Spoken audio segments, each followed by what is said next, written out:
大家好，我是毛毛。今天我们来做一款浓郁又沉甸甸的香蕉戚风。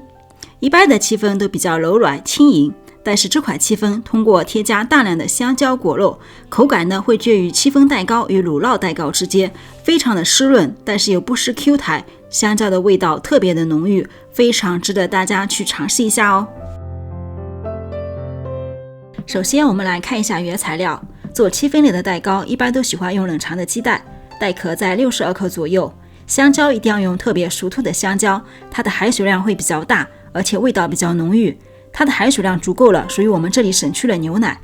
沙拉油或者可以用牛油果油、葡萄籽油。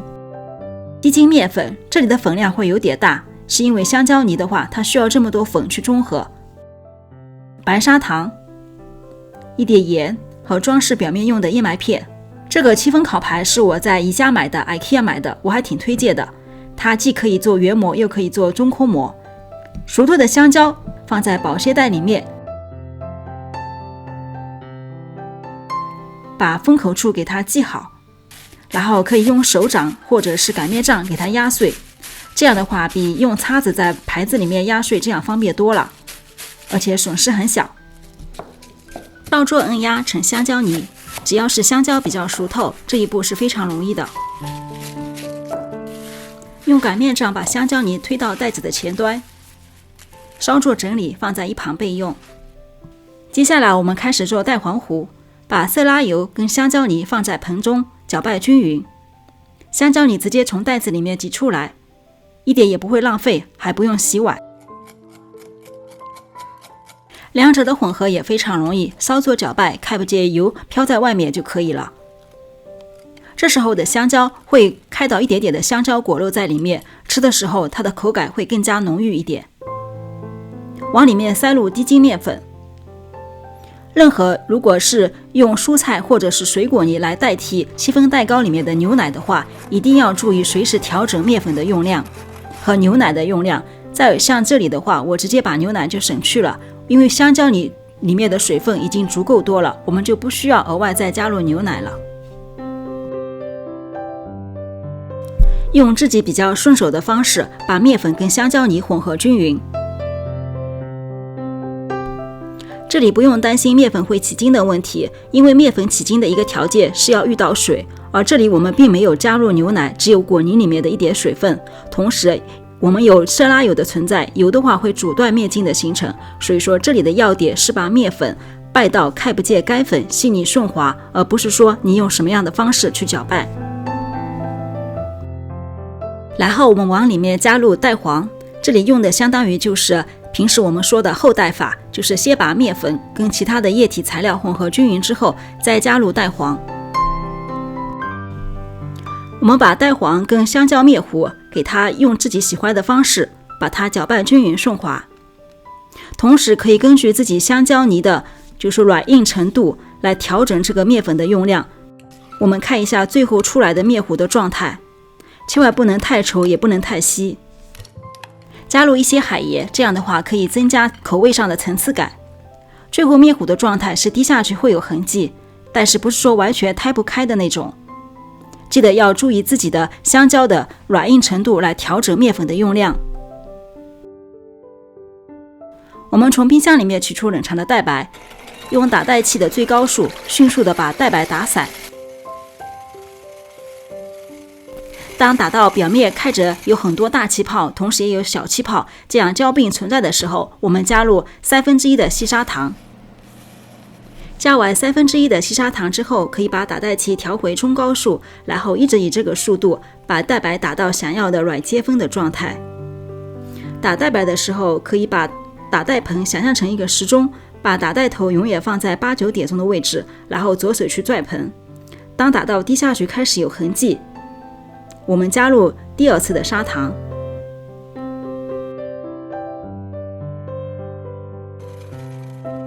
当打发到蛋白滴下去痕迹更加明显，然后气泡呢比较细腻，看着跟酸奶状的时候，我们加入第3次的细砂糖。把打蛋器永远都按照一个姿势，然后用同样的速度打发出来的蛋白会更加的细腻稳定，因为这样打的时候，你裹进去的空气会比较均匀。当打蛋器划过带白的表面，出现的纹路特别明显的时候，就要开始检查它的状态了。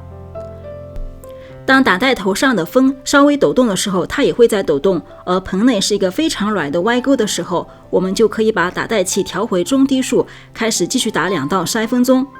这2到3分钟的目的，一来是为了让带白打得稍微再硬一点点，二来呢是为了消除里面的大气泡，整理一下带白。我们看一下最后带白霜的状态，是这种比较偏软的软封的状态。如果把带白霜打得太硬的话，因为香蕉泥的密度比较大，两者翻拌的时候就特别难翻拌均匀，而且打得特别挺的带白做出来的蛋糕非常容易开裂、缩腰等问题。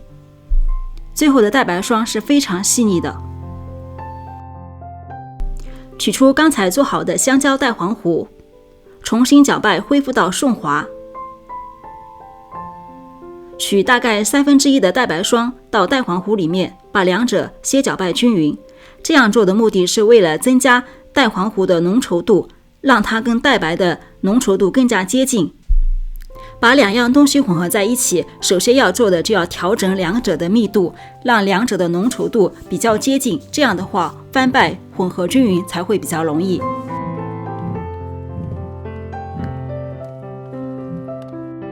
把香蕉蛋黄跟蛋白糊混合好之后呢，给它倒入到余下的蛋白里面。翻拌的时候，我们从2点钟进8点钟出，一定要触及到盆的底部，开始从底部抄上来。用同一个手势不断的重复，直到看不见蛋白，两者混合均匀就可以了。这样的话，你就可以看到，如果你的蛋白霜打得特别硬的话，跟这样稠稠的香蕉面糊是特别难拌均匀的。所以说，记得蛋白霜一定不要打得太硬。我们看一下最后面糊的状态。然后我们把面糊倒到中空模具里面开始烘烤。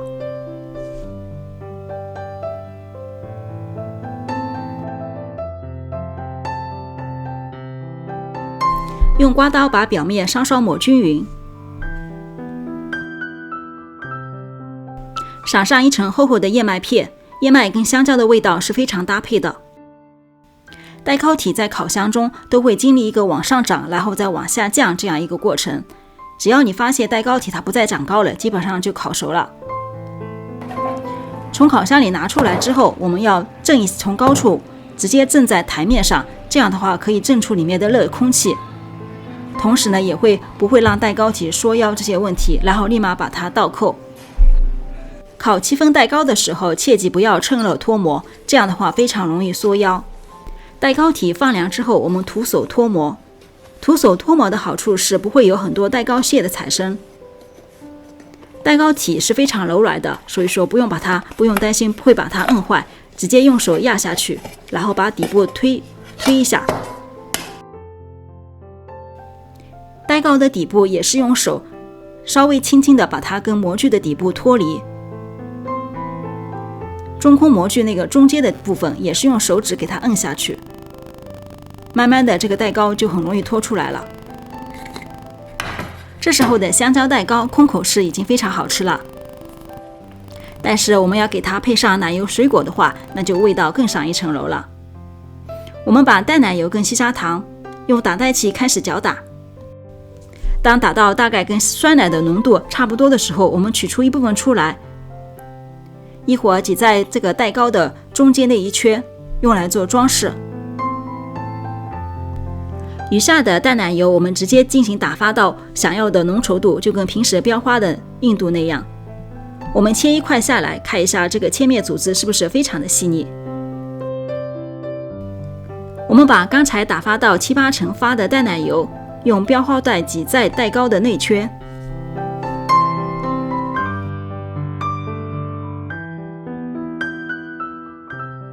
撒上少许的草莓碎跟坚果碎稍作装饰。